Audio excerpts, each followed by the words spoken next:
The universe of Cyberpunk is renowned for its hostile forces. The gangs that litter the land will do anything to further their cause, be that for good reasons or just to create havoc. In a previous video, we explored the lore behind all of the gangs from the year 2077, including the heavily chromed up psychotic individuals of the Maelstrom gang all the way to the Valentinos in Haywood. These gangs are your typical city gangs in this universe. They are pretty loyal to one another, they all wear their unique color schemes and things to help them stand out, and they are most of the time hostile to anyone that is not part of their gang or a part of another one. However, the Cyberpunk universe isn't always normal and in fact has a crazier side to it, with clowns roaming around causing havoc in local shops and the streets, others wanting enhancements to private areas of their body causing horrific injuries, and talking guns who give you positive feedback every time you take a life. Along with these wacky and weird events are the bizarre and ludicrous gangs who might not be present in 2077 but were certainly out there during the early to mid 21st century. So in today's episode we will be exploring some of these forgotten weird and bizarre gangs and what made them so ridiculous, but also deadly as well. So if you do like this video, please do give it a like, subscribe for more Cyberpunk content down below, and leave a nice comment as well. And with that said, let's dive into the weirdest gangs that were present during this period of the dark future.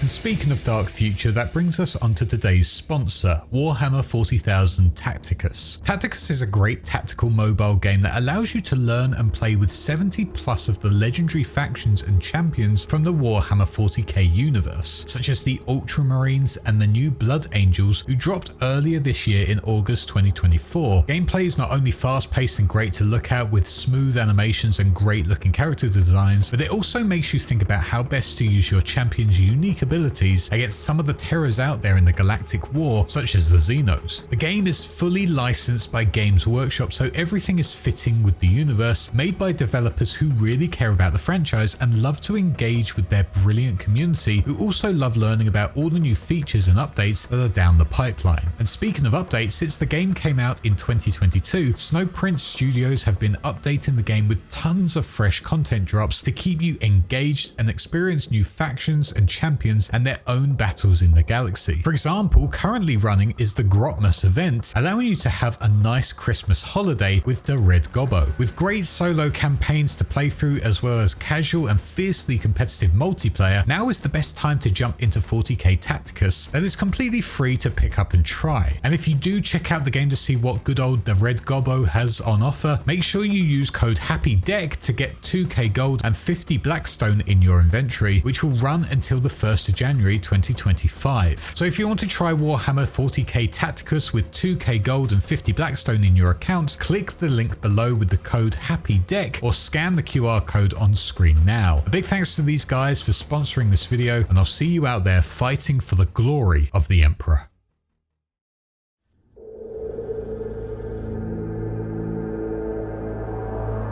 We start our list with a type of gang that is known as the Prankster Gang. We have already covered one Prankster Gang before in a previous episode known as the Bozo Gang, a group of clowns who use cybernetics to change up their appearance to look more like your traditional baggy trouser wearing red-nosed menace. They would go around pranking each other for a time, not really caring about how they pranked each other. Regular everyday people could get in the way and they would be a bonus to them, but they would eventually start targeting these individuals on a regular basis, making it their life mission to capture people and torture them and eventually murder them. Before you are pranked by these individuals, you will hear the cries of "let's have some fun" before being hit with whatever they had planned. This could be something horrifying, such as being stuck in a stationary lift with one of the Bozo members pouring in tons of water and closing the hatch, watching you drown to death. Or they could find a way into your apartment and lurk in your closet or dark corner of your house, ready to attack you when you least expect it. This group of pranksters are absolutely terrifying. It's essentially if it and the Joker form together to cause utter chaos in your city, doing it simply for the fact that they just want to have some fun. Obviously there is more to them, but as I say, I've made a whole video on them, so go and check that out below if you want to learn more about them. But the Bozos aren't the only prankster gang in Night City or around the country. Another gang known as the Philharmonic Vampires also go under the name of a prankster gang. These individuals, men and women, will all dress up the same, wearing full black tuxedos, top hats and canes, and enjoy the more gothic aesthetic on their day-to-day. These individuals claim themselves to be artists or social commentators, and many within Night Night City would agree on that aspect. Granted, the vampires aren't as dangerous as the bozo clowns, their pranks are seen to many people as being extremely annoying and expensive to clean up, especially if you are their intended target. A lot of the time these pranks will target corporate individuals or high status people and will aim at majorly humiliating them or causing them to be overwhelmingly embarrassed, maybe even damaging their reputation within the corporate world. In fact, some corporate individuals as well as fixers and rocker boys are said to have hired these individuals to conduct pranks on fellow co-workers or people they just want to take down. On top of that, the gang also wears fangs, which are used to suck the blood of individuals. However, this act is not done as part of a prank. It is more of an act of consent, probably between their other members or people who want to join their ranks. Unlike some of the more prominent gangs of Night City, the vampires do not control any land within this city, but they did base themselves within Japantown within the 2020s and the Night City Symphony Hall in 2045. With it being said that this gang has a series of maze tunnels and storage rooms beneath the city, which usually lands them into trouble with the Arasaka security forces, who also use those said tunnels. For a lot of the time, these individuals will be based in the city centre as well, but do not defend it or seek out trouble there. They just like to be there pranking individuals that they can pick out. However, they absolutely despise street mimes and will actively go out of their way to harass them on a regular basis to try and scare them off, which clashes massively with one of the gangs we will explore later in the video. Whilst for the most part they are harmless, as I mentioned earlier, the vampires are said to also house members from other gangs who are of a much more violent background, those being from a smaller gang known as the Werewolves of London. This is said because a lot of crime scenes that are made from the werewolves' actions are said to have members of the vampires standing nearby them. After the Fourth Corporate War happens, this gang would go on to be approached by an individual known as Lord Ruthven, who would pour all of his funding into them. This is where they moved into the University District and would actually start defending it as their own turf. But when they weren't defending their turf, they would go on to put on performances and shows within the Symphony Hall, displaying all of their work and aesthetics to those interested. Eventually, however, Lord Ruthven would start to become an extremely dangerous cyber psycho, believing that he was in fact a real vampire, as well as body sculpting women to look like his favourite Network News 54 anchor, Barbara Dahl. The gang got wary of this and confronted him about it, eventually leading to them hiring a group of edgerunners to go out and murder Lord Ruthven, which ultimately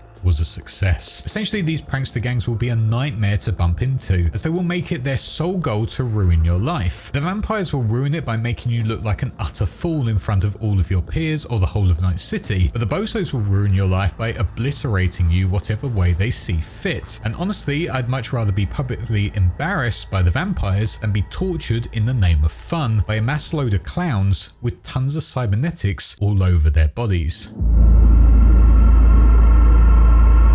On the flip side, we have two gangs who look to do good or are looking out for themselves only, one being known as a self-defense gang and the other being a protective gang. For the self-defense gang, we have the group known as the Juilliard, which, if you are familiar with the name, will know that yes, they are also performers and are one with the theatre. Juilliard are the gang I mentioned earlier who clash a lot with the pranksters of the vampires, as they are street performers and mimes, as they constantly get picked on. Because of this fact, the Juilliard have made their gang's motto being "kill a mime, go to jail," which they take very seriously. With this motto, the Juilliard always travel in pairs, a lot of the time with weighted juggling clubs and machine guns in viola cases, in case they are bothered by other gangs or the vampires trying to cause trouble. If you were to harass these individuals, these Juilliard members will turn up completely unexpected, surprising you with their presence as they wear bells on their shoes, hats and sashes and will break your legs, even if they happen to be part of a more peaceful gang in Night City, if there was ever such a thing. Describing themselves as this self-defense gang, they would also go around trying to protect other citizens of Night City from some of the hostile street performers out there. Locating themselves out within the city centre in the year of 2020, the Juilliard will make it extremely clear to anyone who find themselves in the very visible territory that they weren't going to accept hostility or competition to some extent, and if you were to mess with their organisation, you will have limbs cut off and other things taken from you that might cost you your your livelihood if you were another street performer. With things in order, it means that people living here will be able to finally watch what the Juilliard put on as a show without worry about it being interrupted or turned into a bloodbath thanks to other gangs such as the Booster Gang like Maelstrom. Essentially, to put it plainly, this group was set up to protect street performers, and that is what they have been doing since their foundation in the 2010s up until the 2020s. After the fourth corporate war, however, this gang turned into a professional association known as the Juilliard Performers Guild, where their performances would start to ramp up within the suburbs around the city centre. This allowed them to grow in popularity as their performances were said to be new and refreshing and not the same old reruns. These actually had substance that kept people coming back to watch, even if them standing in the same spot for hours led to many of them being pickpocketed by local thugs. The other gang, which is said to be out there looking after the people of Night City, is known as the Back Alley Brawlers. This group was set up just after an event took place where a vicious booster gang known as the Slaughterhouse went on a killing spree at a local subway station in Night City in the late 2010s. The aim of the Back Alley Brawlers was to essentially fight back against gangs like the Slaughterhouse, who just wanted to cause chaos on the streets and slaughter people where they stood. They were essentially vigilantes who had good hearts to some extent. They were also street smart and took the fight to the big gangs who did not budge. Occasionally, these individuals would also team up with businessmen, retired solos and other gangs to try and fight back against the bad gangs out there. Knowing that you couldn't talk to these booster gangs, the Back Alley Brawlers fight fire with fire, charging into battle with their main piece of clothing that made them stand out being a black beret. That said, whilst they had good intentions most of the time, they also had a darker side which the NCPD took a blind eye to. Here the Brawlers would set up protection racket schemes, forcing individuals to pay them for protection, otherwise they will be attacked or let them be attacked by anyone wanted to get them. A criminal offence in many countries all over the world. But as the gang does a lot of good most of the time, the NCPD turn a blind eye to these things, to the point where a lot in their part of Night City relied on this gang rather than the official police force who was supposed to be there to look after them. By the 2020s, the Brawlers came up with a code of conduct that all who were part of them had to abide. This essentially stated, if you're going to do it, make sure we don't find out. Clearly they were very effective because during this time many gangs, if not all of them around the Upper East Side, simply avoided them, knowing it was going to be too much to take them on. Also hoping that someone else was going to do it and they could just reap all of the benefits from them being taken out. After the corporate war, however, the Brawlers started having leadership problems as their leader candidate, Grace Still, walked away completely. With her gone,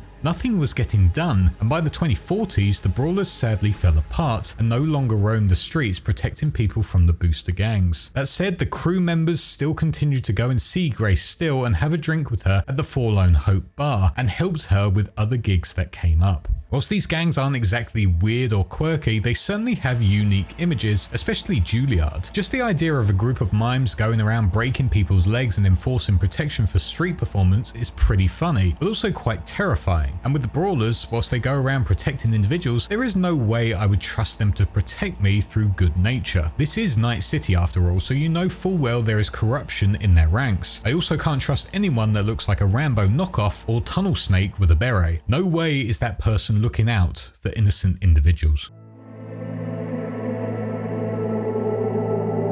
Whilst those gangs go around supposedly protecting people or themselves, there are two gangs who are known as combat gangs who center themselves around the Warriors Code, holding specific rituals before going into battle, having ranks in their organization that allow them to have clear orders and goals, and many other things. The Animals are an example of a combat gang, but on this list we have the Citizens for Decency and the Satin Dolls. The Citizens for Decency are a group of thugs consisting of only clean-cut Caucasian men between the ages of 20 to 30 years old. Despite their name sounding like they are a nice bunch of misunderstood nice guys or something, this group is actually pretty horrific, as they will actively go out of their way to hunt down punkers as well as anyone that is of a different race or religion, and if they find someone of these description, they will do everything to ruin their lives, dispensing broad hatred on them. But it's not just that. They have a huge list of things that they look for to target, with this being anyone who happens to have long hair, anyone who is carrying cyberware square, anyone who looks like an edge runner, and people who look extremely weak and would not want to fight back if something kicked off. Essentially, this group will pick a fight with anyone who isn't like them, a clean-shaven Caucasian male between the ages of 20 and 30. Basically, this group is Elon's Twitter in real form. Based out within Nashville, USA, this group is known for targeting single people walking the streets or small gangs that they can outnumber, but their biggest weakness is in a stand-up fight. If you were to challenge them on a one-on-one or equal numbers, this gang will most likely not be able to win, making it clear that whilst they might seem big and scary and overwhelmingly racist, when put in a genuine fight, their true form will be on show, as they will go crawling back to their basements to moan about how Siri doesn't look hot enough for them and how she can't be a witcher. The Satin Dolls, on the other hand, are a gang of all women who live around the Forlorn Hope bar in Night City. Originally, this group was a protective one like Juilliard for women that were being targeted on the streets, similar in style to what the mocks are like in 2077. However, as they grew in numbers, an order started taking place, and they would eventually turn into a combat gang within the year of 2020. Not only that, these individuals would also body sculpt themselves with cyberware to make them not only look exactly how they wanted, but also so they look deadly to anyone wanted to take them out. Now spending a lot of time around and within the Forlorn Hope, these dolls will perform waitressing roles for them as well as doing security services in exchange for combat and weapon lessons from the veterans being there. Jezebel, the leader of the Satin Dolls, would help lead them to good success in Night City, forming a close relationship with the co-owner of the bar, a man known as John Freeman, also known as the Professor. Jezebel would also be able to secure the dolls with regular work as bodyguards for rocker boys and media celebrities. Essentially, I think it's pretty safe to say that the Satin Dolls are pretty much the early incarnation of the mocks. They look out for the vulnerable night workers and women on the streets of Night City and fight back against any injustice whilst also making money on the side with protective jobs. These individuals could have a darker side like the Citizens for Decency, but that is not shown anywhere as of yet. So ultimately, they are just there to protect anyone who wrongs them, as they now have the training and discipline to do so.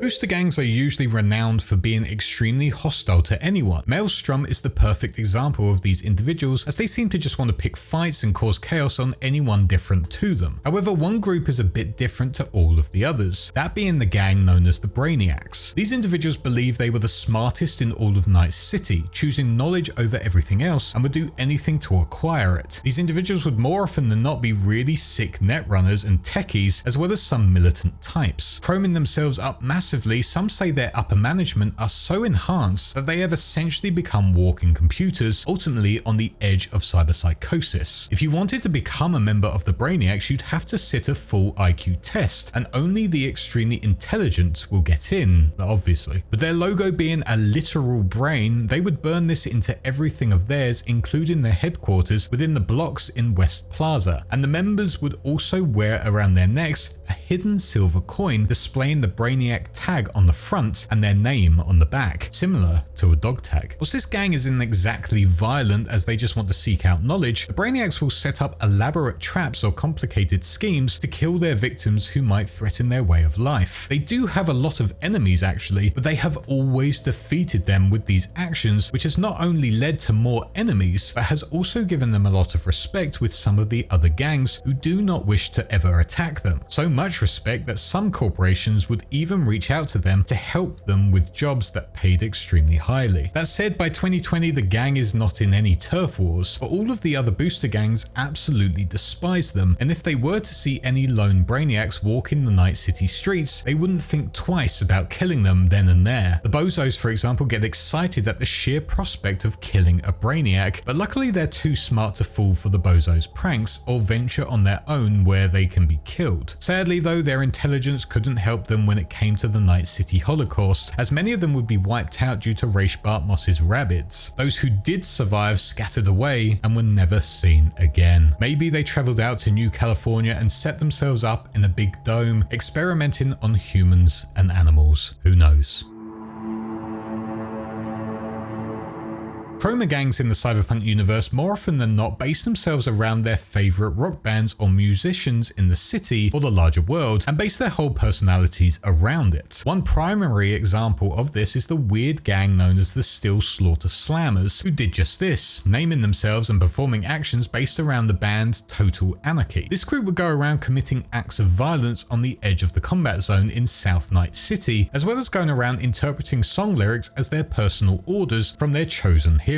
Not only that, but they also had territory up within the Upper East Side district to the north of the city, where they would come into regular contact with some of the other combat gangs located up there. However, one of the more wacky Chroma gangs is known as the D.Js, who consist of wannabe rocker boys who have next to no talent at all, but are in possession of extremely expensive music hardware such as boomboxes and synthetic instruments. This group is also just a bunch of tweens who like to engage with small-time crimes such as larceny, ticket scalping, bootleg merch, and faking big stars' autographs and photos. Their leader would be an extremely untalented musician known as Johnny B. Good, who would describe them as being a born-to-lose band, helping them trade minor street muscle for living space within the Kitty Liquor Store's basement in which they live and run their operations. Looking like a bizarre cheap ripoff of those weird 1970s bands like Wizard or a really poor looking Doctor Strange, these gang members will roam around in red silk scarves tied around their waists and electric guitars that have written on them the slogan "Elvis Lives." Unlike many on this list, this gang isn't violent nor do they seek out trouble. The way they make money is, like I mentioned earlier, by doing small time crimes. Riff, the gang's techie, would be the mastermind behind all of this, as he would be the one forging autographs and other bootleg things within the gang's headquarters, and without him they wouldn't be anywhere really, as they are all so useless. So useless in fact that despite being street performers, they are left alone by the Vampire's gang because they realise they aren't a threat at all, because they just sound so dreadful. Not only that, but they are also incredibly weak, so if a stronger gang approached them, they would more often than not just try to leave the area. However, despite that, they try and offer their services to other stores such as the Metal Heaven Music Mecha store in the hopes that they will be given high-tech handouts, and would leave some of their gang members in the entranceway in the hopes that they will bump into a passing celebrity. The only time they have ever met with one was when a few of the gang members got together with some groupies at a party that was attended by none other than Johnny Silverhand before the events of 2020. That said, Johnny didn't notice them at all and no relationship was founded. The only good thing these DJs are good for is their knowledge of the rock and roll scene and where certain parties can be held or how to locate specific rocker boys. They can also sell you cheap tickets if you're willing to risk it, but they could be counterfeit, but you wouldn't be able to tell unless you at least tried getting in with them to then find that someone else also has paid for that specific seat. Sadly, after the Night City Holocaust, the DJs ceased to be, as they were all forced to leave the city. They did attempt to reform in 2030, however this did not go to plan and in fact were absorbed by the next gang on our list, the party gang known as the Piranhas.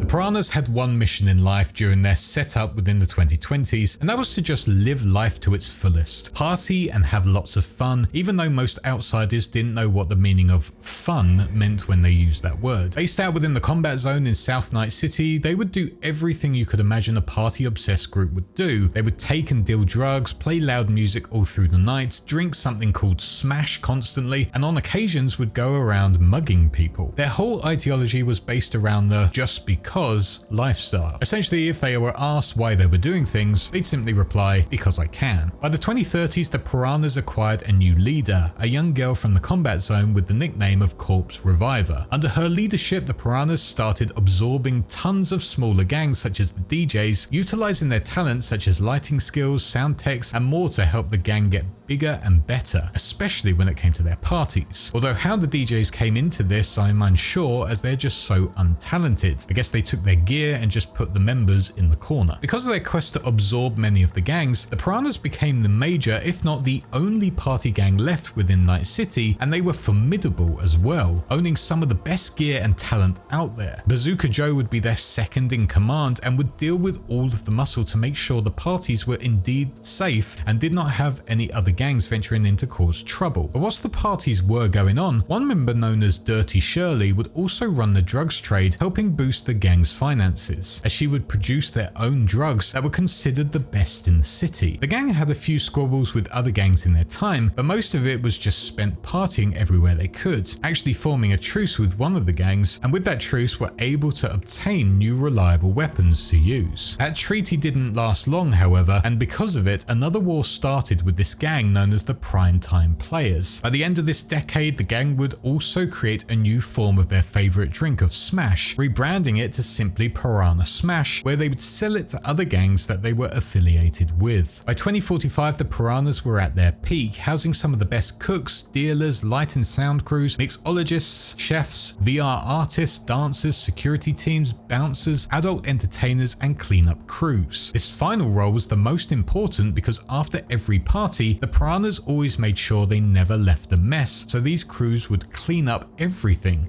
leaving not even a spot on the floor. Ultimately, not a bad gang to be a part of, especially if you were a true party freak. They were a form of security, and being a part of them, you knew you would be in for one hell of a time in Night City. Finally on this list we have the gangs known as the Posergangs, who were called that because they like to pose as their favourite idols. There are so many within this category that I have just picked out a handful for now. These gangs could be anything from movie stars, TV series, musicians, anything you could think of. There's probably a gang somewhere pretending to be them, similar to the Kings in Fallout New Vegas. In fact, one of the gangs out here within this time period of the Cyberpunk universe is known as the Elvises, who base themselves out within Nashville, USA. This group were ultimately born during the days of the collapse, as these individuals, posing as their famed hero throughout the years with slick back hair and lavish jackets, would roam around the Nashville area, seizing Graceland by force in 2008 and have lived there ever since. They are run by a man simply named as The King, whose true identity is a mystery to everyone, but the gang themselves accept him as Elvis's prophet, following him to the chapels throughout Memphis. Whilst this gang has accepted that the true king of Elvis himself is dead now, unlike the useless and talentless D.Js, they are adamant they have evidence that he lived until 2002. The Elvises don't just live within Nashville, they have chapters all over the major cities of the NUSA, with each of them owning chapels where they worship their Lord and Saviour, with some making pilgrimages to Graceland itself. The Kennedys are a group who go around posing as the whole of the Kennedy family. They don't own any territory and actively roam around the whole of Night City, even the combat zone. This gang will body sculpt their whole face to look like JFK or Jackie and take on their whole personalities, pretending to be them on a day-to-day basis. Some people have reported seeing 20 JFKs walking down the street, which is absolutely terrifying, but probably a field day for a bored sniper sitting in a downtown office block. That said, the gang members are heavily protected by armor that they wear underneath their 1960s clothing, as well as carrying handguns on them at all times. They also have heavily enhanced hearing to allow them to hear things from miles away, maybe a sniper or something like that. But if they hear anyone talking about their appearance, the gang will get majorly offended and start attacking them on the streets. On top of that, they will also launch a week-long orgy of destruction to try and reenact the Kennedys' Pianist Sport weekends, where 400 members of the Kennedys will just go crazy marching out to this specific area. Overall, that many Kennedys in one spot cannot be a good idea, and luckily many Ripper Docs in Night City refuse to actually work on them, not because of discrimination, but because they claim it is too difficult. A smaller group known as the Coneheads are a group who look and act like the famous Saturday Night Live troupe known as the Coneheads themselves. Roaming around the world, these individuals will of course have the iconic cone shape in their head, either made by prosthetics or cybernetics, and the weaponry they use is adorned with fins and little antennas, making them look absolutely ridiculous to anyone who witnesses them walking around, as they give off a comic science fiction appearance that is somewhat terrifying if you were to meet them in a dark alley. Not only that, but these individuals also talk in a robotic manner, similar in style to the TV Coneheads first seen on SNL. Following on from the themes of television are the Trekkies, who pose as whatever member they want to from the Star Trek universe. This group not only makes themselves look as close to their favourite member through the use of cybernetics cybernetics and nanotech, but they also are a versatile group of techies who create and construct extensive amounts of equipment for the gang to use in combat or in their day-to-day. These consist of things seen within the Star Trek universe such as phaser microwaves, radar infrared scanners, and even those weird flip phone things they used back in the old days. Their headquarters sounds pretty awesome, however, as it is a fully equipped starship which includes exterior laser weapons and tons of tech within it. This tech also continues in their arsenal as they all have exotic looking weapons which they don't use too often, but if they are under attack will use them to great effect. Located in Night City itself, I'd love to imagine that their leader looks like an old Captain Kirk, and when he's not saving the city from weird sexy aliens, he is in a dimly lit bar smoking a cigarette on stage performing a William Shatner special version of Elton John's Rocket Man. I'm a rocket man. Rocket Man. The Breakfast Club is supposed to be a mysterious gang named after the 1985 comedy of the same name. That said, that is where the comparison essentially ends. Based within Night City as well, out within the Lake Park's underground, they will dwell here during the day. When sunset hits the city, however, the gang will emerge from the filth where they had been hiding and would start stalking people in the park, making it extremely dangerous at night. This has led to numerous missing persons reports in this area, but the missing persons' bodies were never found.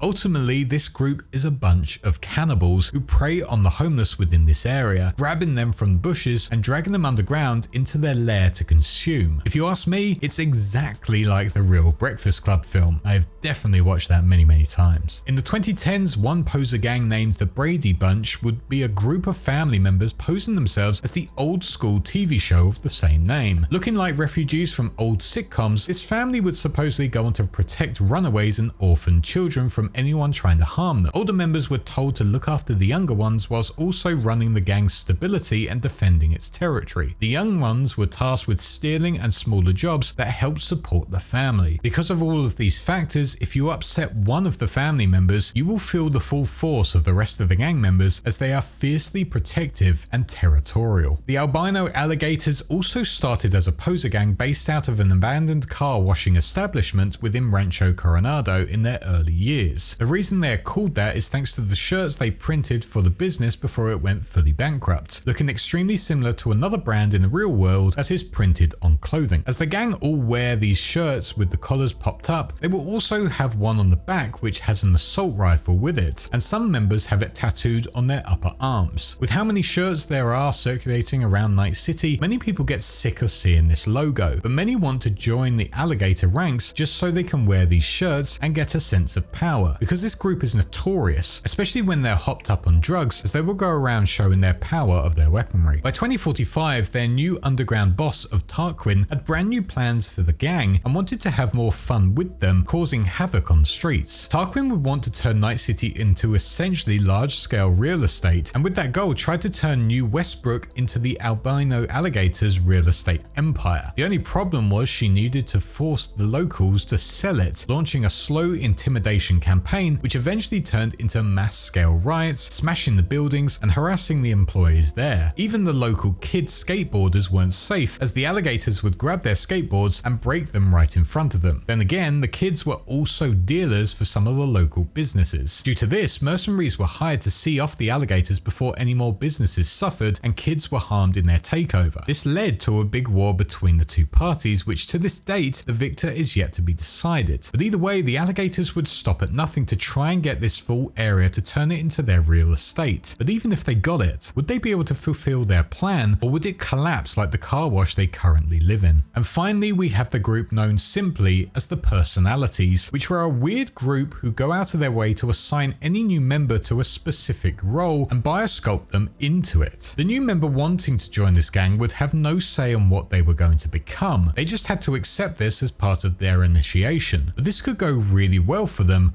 or it could be absolutely horrible. The role they are given can be anything from a former president like Kennedy to a famous movie star like Keanu Reeves. Or wait, would that break everything if he was in it? That would be odd. Anyways, they can also be turned into a famous serial killer or a known sex predator. Your life will be in the hands of the other personalities, and once you have been turned into this specific person, you will have to live the rest of your life like that person. Yep, If you are turned into a serial killer, you will have to continue this lifestyle of theirs and completely abandon your previous life. These gang members are ultimately seen as the true Posergangers. If you want to climb to the top of this gang, you have to be the best at recreating this role you have been given. If you play as a phenomenal president, then you can rise to the highest rank in their gang, and suddenly the personalities could be run by President Barack Obama. Either way, if you are looking for the ultimate role-playing life, then joining the personalities would be the best option for you, but just be aware that you could be turned into literally anyone, and if you have a strict moral compass, you would not be able to survive what this gang puts you through ultimately.